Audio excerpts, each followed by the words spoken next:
नमस्ते और इस high yield exam master class में स्वागत है।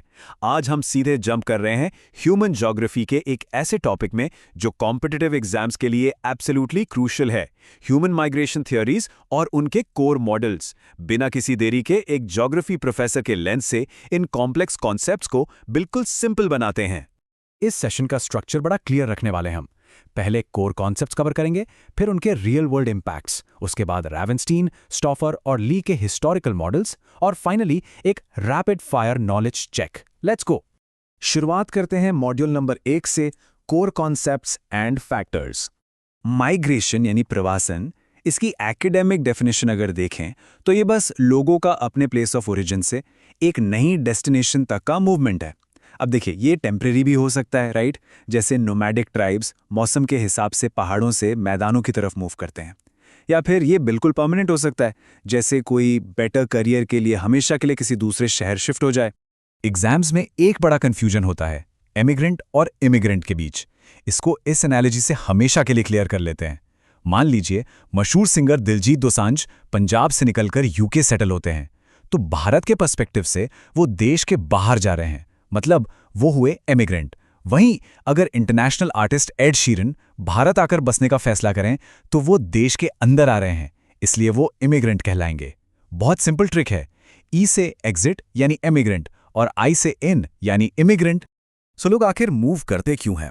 इसके पीछे ना दो बड़े फोर्सेस काम करते हैं। एक है पुश फैक्टर्स, जो लिटरली लोगों को जगह छोड़ने पर मजबूर कर देते हैं, जैसे डिजास्टर्स या अनएम्प्लॉयमेंट। और दूसरे हैं पुल फैक्टर्स, जो चुंबक की तरह अपनी तरफ अट्रैक्ट करते हैं। दुबई का ल्यूक्रेटिव जॉब मार्केट ले लीजिए या किसी बड़े शहर की बेटर एजुकेशन फैसिलिटीज। अब आते हैं दूसरे मॉड्यूल पर, रियल वर्ल्ड इंपैक्ट्स। क्योंकि थियरीज अपनी जगह हैं, पर इन पॉपुलेशन शिफ्ट्स का असल दुनिया पर क्या असर पड़ता है? इसके इमेंस पॉजिटिव इंपैक्ट्स हैं। सबसे पहला तो इकोनॉमिक रेमिटेंसेस, लोग बाहर कमाकर देश पैसा भेजते हैं, जिससे इनकम बढ़ती है। फिर आता है सोशल इंटीग्रेशन। आपने नोटिस किया होगा, जब इंटरनेशनल फास्ट फूड चेन्स यहां आती हैं तो वो अपना मेन्यू बिल्कुल लोकलाइज कर लेती हैं, जैसे आलू टिक्की बर्गर। और रूरल अपलिफ्टमेंट भी एक मेजर पॉइंट है, जैसे बिरदेव जैसे आईपीएस ऑफिसर की सक्सेस स्टोरी। अगर वो गांव ना छोड़ते तो शायद इतनी बड़ी सक्सेस हासिल ना होती। लेकिन हर सिक्के के दो पहलू होते हैं। इसके नेगेटिव इंपैक्ट्स भी उतने ही रियल हैं। जैसे जैसे लोग मास में शहरों में आते हैं, बिना अच्छी स्किल्स के स्लम्स क्रिएट होते हैं। दिल्ली मेट्रो में रश आवर के दौरान होने वाली ओवरक्राउडिंग इसका जीता जागता एग्जाम्पल है। और हाँ, ब्रेन ड्रेन ये एक बहुत बड़ा मुद्दा है। जब देश का टॉप हाईली इंटेलिजेंट ब्रेन जैसे सुंदर पिचाई गूगल जैसी मल्टीनेशनल कंपनीज के लिए बाहर चला जाता है, तो ओरिजिन कंट्री का एक मैसिव नुकसान होता है। ऑलराइट, अब बढ़ते हैं एग्जाम रिव्यू के सबसे हैवी हिटिंग मॉड्यूल की तरफ, रेवेनस्टीन्स लॉज। ज्योग्राफी एग्जाम्स में ना क्रोनोलॉजी पर बेस्ड क्वेश्चंस लगभग हमेशा आते हैं, इसलिए इस टाइमलाइन को बिल्कुल दिमाग में छाप लीजिए। 1885 में आए रेवेनस्टीन्स लॉज, फिर 1940 में स्टॉफो का इंटरवीनिंग अपॉर्चुनिटीज और आखिर में 1966 में ली का इंटरवीनिंग ऑब्स्टिकल्स मॉडल। तो लेट्स एक्सप्लोर 1885। ये इस फील्ड का पहला मेजर ब्रेक थ्रू था, जिसे एक ब्रिटिश डेमोग्राफर ने लोकल सेंसस डेटा का डीप यूज करके डेवलप किया था। इस थियरी का बिल्कुल कोर आइडिया डिस्पर्जन और अब्जॉर्प्शन पर टिका है। इसे ऐसे इमेजिन कीजिए जैसे किसी टेबल पर स्याही का गिरना। वो जो फैलना है, प्रसार है, वो डिस्पर्जन है, और उसे सोखने वाला टिश्यू पेपर अब्जॉर्प्शन है। रियल वर्ल्ड में यूपी या बिहार से जब बहुत से लोग बेहतर अपॉर्चुनिटीज के लिए निकलते हैं तो वो डिस्पर्जन है, और महाराष्ट्र या पंजाब जैसे स्टेट्स जो उन्हें प्रैक्टिकली अब्जॉर्ब करते हैं, उन्हें जॉब्स देते हैं, वो अब्जॉर्प्शन सेंटर्स बन जाते हैं। ये स्पेसिफिक कंपैरिजन टेबल एक अल्टीमेट एग्जाम चीट शीट है। इसमें रेवेनस्टीन के 5 लॉज कंप्लीटली समराइज्ड हैं।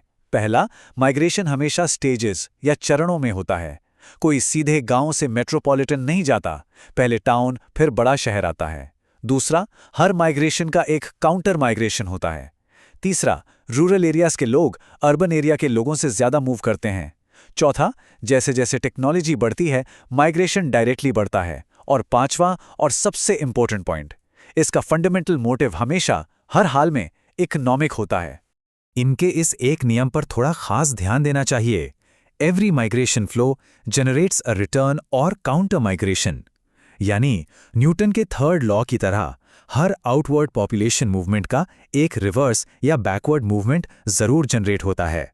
चलिए अब देखते हैं module number 4, Stouffer and Lee models. यहाँ एकेडमिक थ्योरीज दूरी से आगे बढ़कर अपॉर्चुनिटीज और बैरियर्स को इवैल्यूएट करती हैं। काफी सालों बाद 1940 में स्टफर ने एक कॉन्सेप्ट दिया, इंटरवीनिंग अपॉर्चुनिटीज। उनका सीधा सा पॉइंट था कि लोग कितनी दूर जा रहे हैं ये फैक्टर उतना बड़ा नहीं है। मैटर ये करता है कि नई जगह पर अपॉर्चुनिटीज कितनी अवेलेबल हैं। जहां जॉब्स ज्यादा, वहां माइग्रेशन का वॉल्यूम नेचुरली ज्यादा होगा। इसे एक perfect analogy, the Gotham analogy से समझते हैं। एक सुपर हीरो अपने शांत से गांव को छोड़कर गॉथम जैसे मेट्रोपोलिस क्यों जाएगा? क्योंकि इन दोनों जगहों के बीच जॉब और अपॉर्चुनिटीज का एक मैसिव गैप है। यही अपॉर्चुनिटी गैप उसको रीलोकेट करने के लिए ड्राइव करता है। लेकिन फिर 1966 में आते हैं ली। उन्होंने कहा, वेट अ मिनट, सिर्फ अपॉर्चुनिटीज काफी नहीं है। उन्होंने इंटरवीनिंग ऑब्स्टिकल्स की बात की, जिसने इस मॉडल में एक क्रिटिकल रियलिज्म ऐड कर दिया। ये बैरियर्स या ऑब्स्टिकल्स माउंटेन्स जैसे ज्योग्राफिकल हो सकते हैं, बॉर्डर्स जैसे पॉलिटिकल, वीजा इश्यूज जैसे लीगल, या फिर एज और इनकम जैसे पर्सनल बैरियर्स भी हो सकते हैं। कुछ impartial real world case studies से ये कॉन्सेप्ट बिल्कुल क्लियर हो जाता है। तिब्बत से इंडिया के माइग्रेशन में हिमालयाज आते हैं, जो एक मैसिव ज्योग्राफिकल बैरियर हैं। वहीं दूसरी तरफ मिडिल ईस्ट में पैलेस्टीन से इजिप्ट के बीच मूवमेंट देखें तो वहां लीगल और पॉलिटिकल बॉर्डर क्लोजर्स रुकावट बनते हैं। ली यही समझाना चाहते थे कि चाहे कितनी भी लुक्रेटिव अपॉर्चुनिटीज हों, ये ऑब्स्टिकल्स तय करते हैं कि प्रैक्टिकली माइग्रेशन होगा या नहीं। And we are at the final section, quick quiz review. इन कॉन्सेप्ट्स की क्लैरिटी चेक करने का वक्त आ गया है। तो जरा रिकॉल कीजिए, वो कौन सी डेमोग्राफिक थ्योरी थी जिसने सिर्फ जॉब्स के शेयर नंबर पर फोकस नहीं किया, बल्कि उन रियल वर्ल्ड बैरियर्स को भी फैक्टर इन किया जो मूवमेंट को रोकते हैं? बिल्कुल सही, ये 1966 का लीज इंटरवीनिंग ऑब्स्टिकल्स मॉडल था। और आखिरी में आप सभी के लिए एक थॉट प्रोवोकिंग सवाल। आज के डिजिटल टेक्नोलॉजी और रिमोट वर्क का कल्चर आगे चलकर इन हिस्टोरिकल ज्योग्राफिक थियरीज को किस तरह कंप्लीटली रीराइट कर देगा? सोचकर देखिए, जब काम के लिए फिजिकली मूव करने की जरूरत ही ना बचे, तो क्या रेवेनस्टीन और स्टूफर के मॉडल्स वैसे ही अप्लाई होंगे? इन एग्जाम्स के लिए और दुनिया को समझने के लिए ये एक बहुत ही इंटरेस्टिंग प्रोस्पेक्ट है। आज के इस मास्टर क्लास चर्चा में बस इतना ही।